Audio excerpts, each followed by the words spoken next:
So this video is going to share the couple tips and tricks and just what are these things over here on our left navigation, how to use them, how you might use them.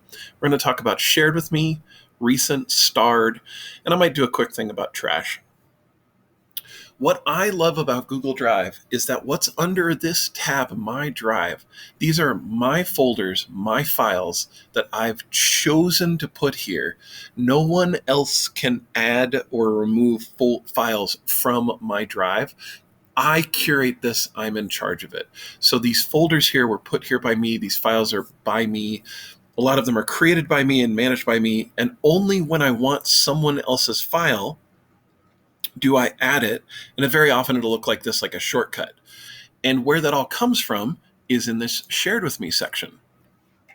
What you'll see is up at the top, Google's doing this a lot with Google Drive these days, is it's just going to make some suggestions. And this is my principal, my assistant principal, my ELD coordinator, and our administrative assistant.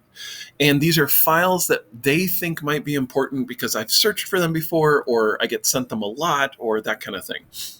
After that is in chronological order from the newest shared with me, getting older and older as you get down there. You can see June 2nd, July 7th, July 28th. And I can change that by using this drop-down box or this arrow. And from there, I can add these things to my drive.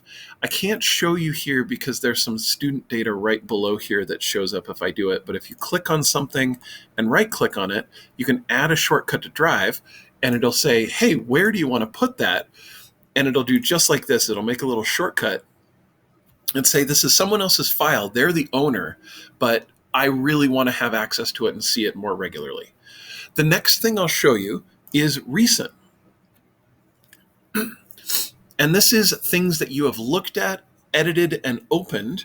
And sometimes, I was looking at this and trying to figure out why some of these things were here. I was at a BVSD EdTech webpage, and on that webpage was this slideshow. And because that counts, it was opened by me on July 7th. But what's really nice about this is I use recent all the time, and I even tell my students to use it because it's like, okay, we worked on it this week. It can't be that far down in your recent. Just go find that story we were working on, or the research paper, or the thing for health, or whatever. And it's, again, in chronological order, starting from today, and then getting older and older as you scroll down. And I can't scroll much further down because of student data. I love this for finding that one thing that I just know I opened yesterday. Starred is great. These are things that you want to look at all the time, and they might live in all sorts of wild places, but they're very important to your job. And you can see I only have 2 things starred.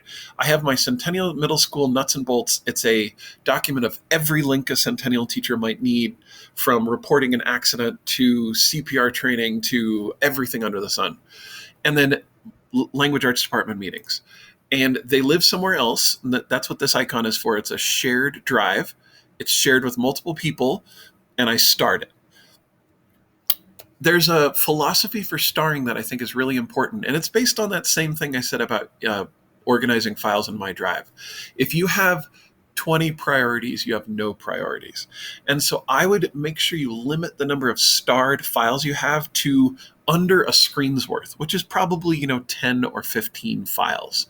Once you get more than that, it probably deserves a folder or a workspace, or just searching for it. Keep this number small, or else it balloons out like every other information problem in our email and Drive and elsewhere. The last thing, I'm not going to click on this because there might be student data here, is trash. If you've removed something, you were the owner of it and didn't share it with anybody else, it'll be in your trash for 30 days, but your trash is automatically deleted after 30 days, and you don't want to leave anything in here if it's important, but it's one of those oops kind of moments. And so you can use your trash to say, oh, I deleted this, but they still need it. So you can pull it back. After it's gone, it's gone.